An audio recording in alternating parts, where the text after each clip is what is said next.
नमस्कार साथियों, आप सुन रहे हैं लोक कथा। आज की कहानी है दुष्ट सांप और कौए। एक जंगल में एक बहुत पुराना बरगद का पेड़ था। उस पेड़ पर घोंसला बनाकर एक कौआ कव्वी का जोड़ा रहता था। उसी पेड़ के खोखले तने में कहीं से आकर एक दुष्ट सर्प रहने लगा। हर वर्ष मौसम आने पर कव्वी घोंसले में अंडे देती और दुष्ट सर्प मौका पाकर उनके घोंसले में जाकर अंडे खा जाता। एक बार जब कौआ व कव्वी जल्दी भोजन पाकर शीघ्र ही लौट आए तो उन्होंने उस दुष्ट सर्प को अपने घोंसले में रखे अंडों पर झपटते देखा। अंडे खाकर सर्प चला गया। कौए ने कव्वी को ढाढ़स बंधाया, प्रिय, हिम्मत रखो, अब हमें शत्रु का पता चल गया है, कुछ उपाय भी सोच लेंगे। कौए ने काफी सोचा विचारा और पहले वाले घोंसले को छोड़ उससे काफी ऊपर टहनी पर घोंसला बनाया और कव्वी से कहा, यहाँ हमारे अंडे सुरक्षित रहेंगे। हमारा घोंसला पेड़ की चोटी के किनारे निकट है और ऊपर आसमान में चील मंडराती रहती है। चील सांप की बैरी है। दुष्ट सर्प यहाँ तक आने का साहस नहीं कर पाएगा। कौवे की बात मानकर कौवी ने नए घोंसले में अंडे दिए, जिसमें अंडे सुरक्षित रहे और उनमें से बच्चे भी निकल आए। उधर सर्प उनका घोंसला खाली देखकर यह समझा कि उसके डर से कौआ कव्वी शायद वहां से चले गए हैं, पर दुष्ट सर्प टोह लेता रहता था। उसने देखा कि कौआ कव्वी उसी पेड़ से उड़ते हैं और लौटते भी वही हैं। उसे यह समझते देर नहीं लगी कि उन्होंने नया घोंसला उसी पेड़ पर ऊपर बना रखा है। एक दिन सर्प खोह से निकला और उसने कौ का नया घोंसला खोज लिया। घोंसले में कौ दंपति के 3 नवजात शिशु थे। दुष्ट सर्प उन्हें एक एक करके घपाघप निगल गया और अपने खोह में लौटकर डकारे लेने लगा। कौ व कव्वी लौटे तो घोंसला खाली पाकर सन्न रह गए।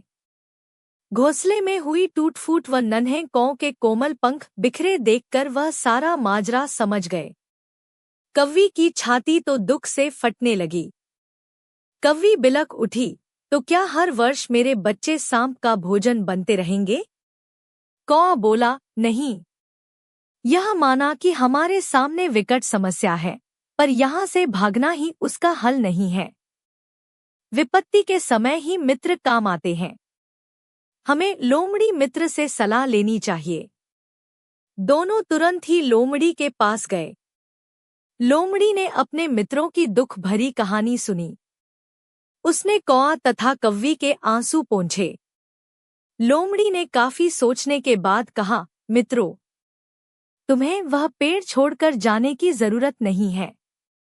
मेरे दिमाग में एक तरकीब है, जिससे उस दुष्ट सर्प से छुटकारा पाया जा सकता है। लोमड़ी ने अपने चतुर दिमाग में आई तरकीब बताई। लोमड़ी की तरकीब सुनकर कौआ कव्वी खुशी से उछल पड़े। उन्होंने लोमड़ी को धन्यवाद दिया और अपने घर लौट आए। अगले ही दिन योजना अमल में लानी थी। उसी वन में बहुत बड़ा सरोवर था। उसमें कमल और नरगिस के फूल खिले रहते थे। हर मंगलवार को उस प्रदेश की राजकुमारी अपनी सहेलियों के साथ वहां जलक्रीड़ा करने आती थी। उनके साथ अंगरक्षक तथा सैनिक भी आते थे। इस बार राजकुमारी आई और सरोवर में स्नान करने जल में उतरी तो योजना के अनुसार कौआ उड़ता हुआ वहां आया।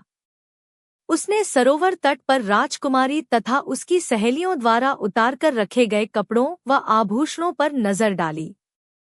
कपड़े के ऊपर राजकुमारी का प्रिय हीरे व मोतियों का विलक्षण हार रखा था। कौवी ने राजकुमारी तथा सहेलियों का ध्यान अपनी ओर आकर्षित करने के लिए काम्व काम्व का शोर मचाया। जब सबकी नजर उसकी ओर घूमी तो कौआ राजकुमारी का हार चोंच में दबाकर ऊपर उड़ गया। सभी सहेलियां चीखी, देखो देखो, वह राजकुमारी का हार उठाकर ले जा रहा है। सैनिकों ने ऊपर देखा तो सचमुच एक कौआ हार लेकर धीरे धीरे उड़ता जा रहा था। सैनिक उसी दिशा में दौड़ने लगे। कौआ सैनिकों को अपने पीछे लगाकर धीरे धीरे उड़ता हुआ उसी पेड़ की ओर ले आया। जब सैनिक कुछ ही दूर रह गए तो कौए ने राजकुमारी का हार इस प्रकार गिराया कि वह सांप वाले खो के भीतर जा गिरा। सैनिक दौड़कर खो के पास पहुंचे। उनके सरदार ने खो के भीतर झांका। उसने वहां हार और उसके पास में ही एक काले सर्प को कुडनली मारे देखा। वह चिल्लाया, पीछे हटो, अंदर एक नाग है। सरदार ने खो के भीतर भाला मारा। सर्प घायल हुआ और फुफकारता हुआ बाहर निकला। जैसे ही वह बाहर आया, सैनिकों ने भालों से उसके टुकड़े टुकड़े कर डाले। सीख: सूझबूझ का उपयोग कर हम बड़ी से बड़ी ताकत और दुश्मन को हरा सकते हैं।